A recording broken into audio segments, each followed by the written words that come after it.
morning. Myself Anoop from Art on Architecture, and I'm here to present before you United Convention Center.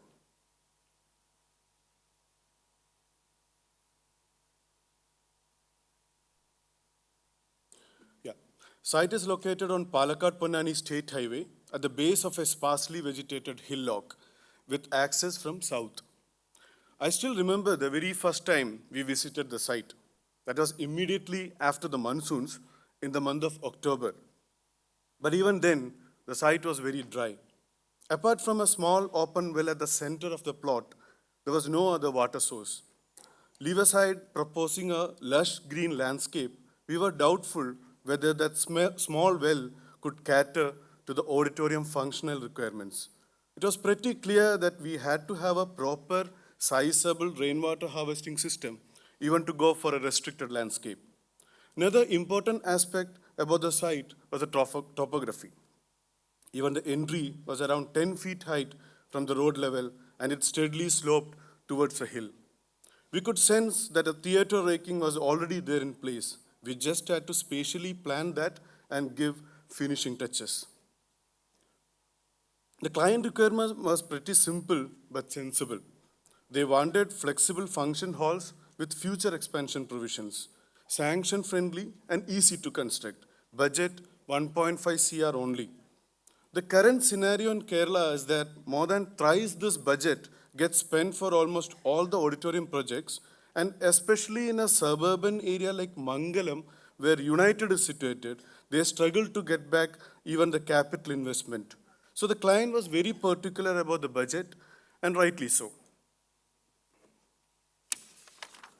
The whole design is based on the principle that the structure should be an organic extension of its surroundings without compromising on either utility or commercial appeal. A naturally conduit site, which is simply allowed to take the form of an open-air theater, becomes heart of the convention center. Flexible, semi-open, multi-purpose halls connected by an open courtyard and veranda form a simple L-shaped block, and that overlooks the centrally placed amphitheater. You can see the multi-purpose halls connected by the central courtyard and the verandas. The outer verandas overlook the centrally placed open-air theater and the OIT stage. You can also see the male and female toilets on either sides of the courtyard. The OSTs are placed above the toilet blocks. A green room has been placed at the corner between the toilet blocks with access from courtyard side. You can also see the pantry and hand wash connected to multipurpose hall 2. Utilizing the condos, a boardroom and couple of green rooms have been squeezed in below the multipurpose hall 1 with direct access from front yard near OIT stage. There was an existing automobile workshop with direct access from main road, which we modified as mini AC hall. You can see that on the other side of the access road. In order to minimize the impact on nature and to fit into the client's budget, mechanical air conditioning of the large volume was ruled out. To provide thermal comfort in Palakkad's infamous hot and dry tropical climate, we opened up the entire function spaces. You can see the multipurpose halls and their openness. Now the open-air theater and its relation to the verandas. The courtyard and its connection to the multipurpose halls. PT beams have been used here to span the large openings between multipurpose halls and the verandas. Warli art on the courtyard walls, which cover support service areas, add celebrative mood for the entire space in an otherwise barely minimal design language.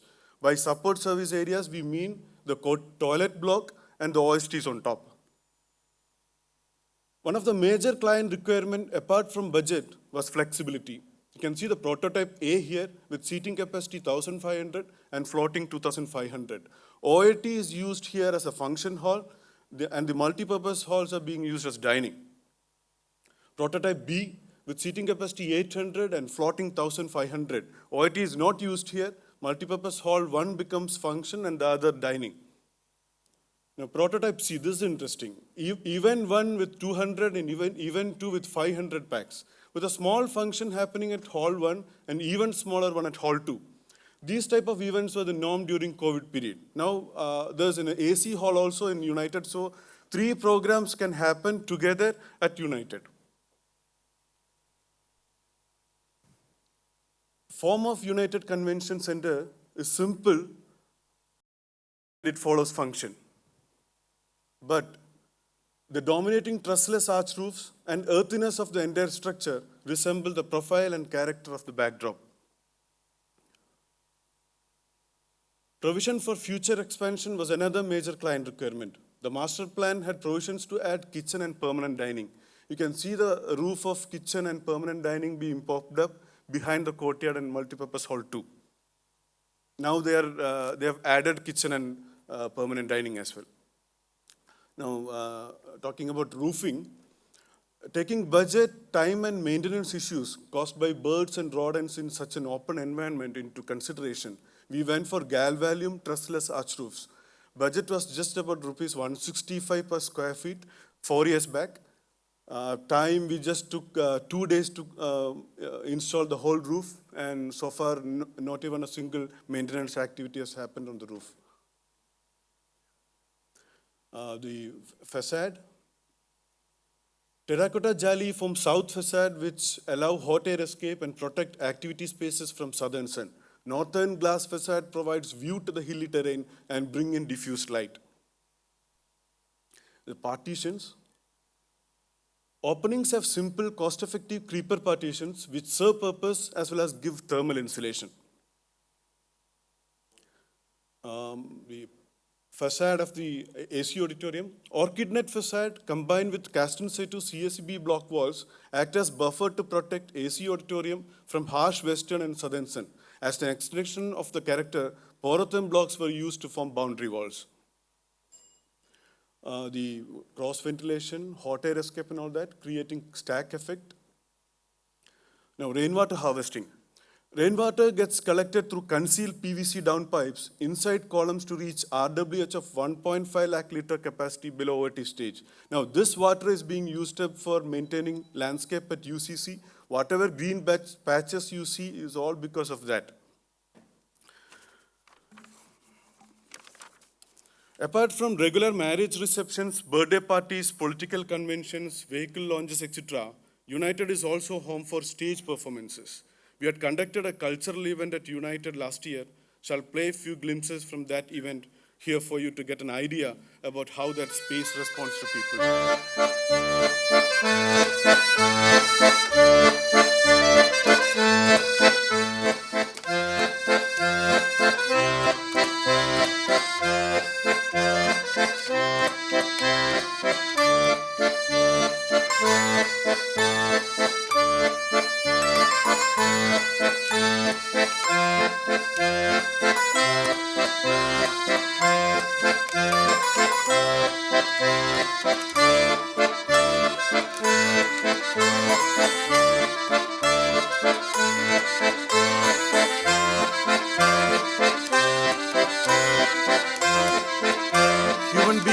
Are defined by their need to connect to people around them and more importantly to the nature.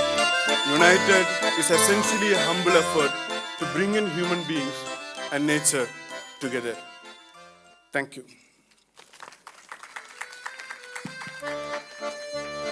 Thank you. Now let's move on to the discussion session.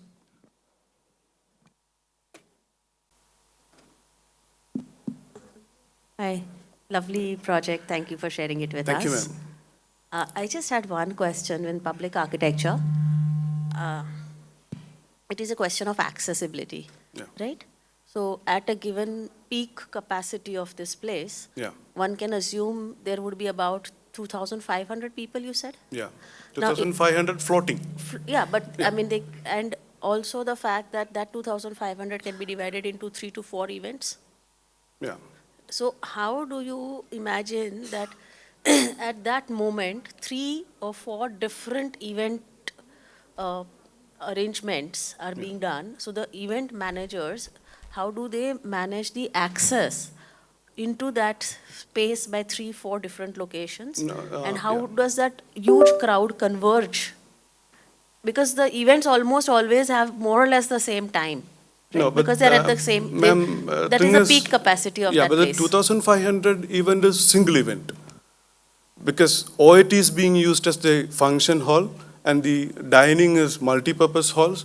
So 2,500, we don't have 3-4 events for that, a single event. But the person who owns that can eventually do that.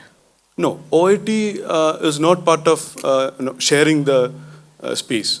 As in multi-purpose halls, you can conduct 2 events in 2 Right. multi-purpose So halls. how do you explain accessibility for that large number in this project? For one single event.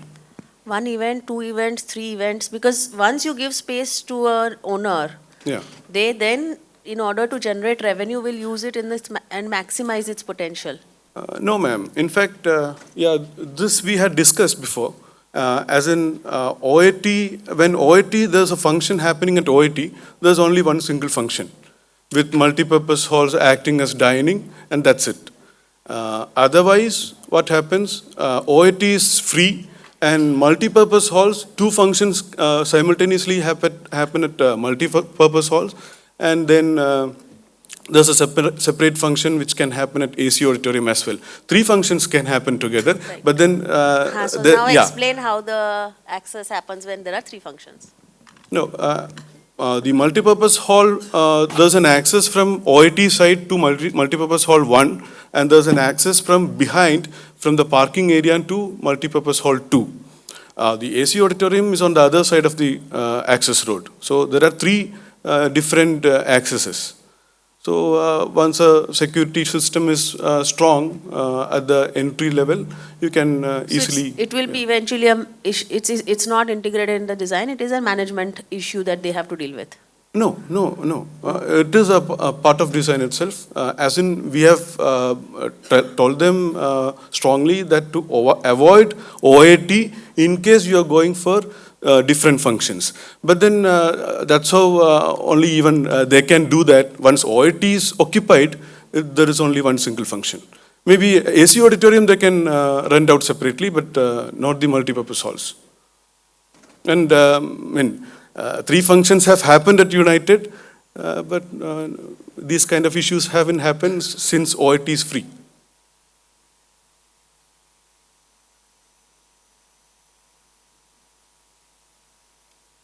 Thank you, sir.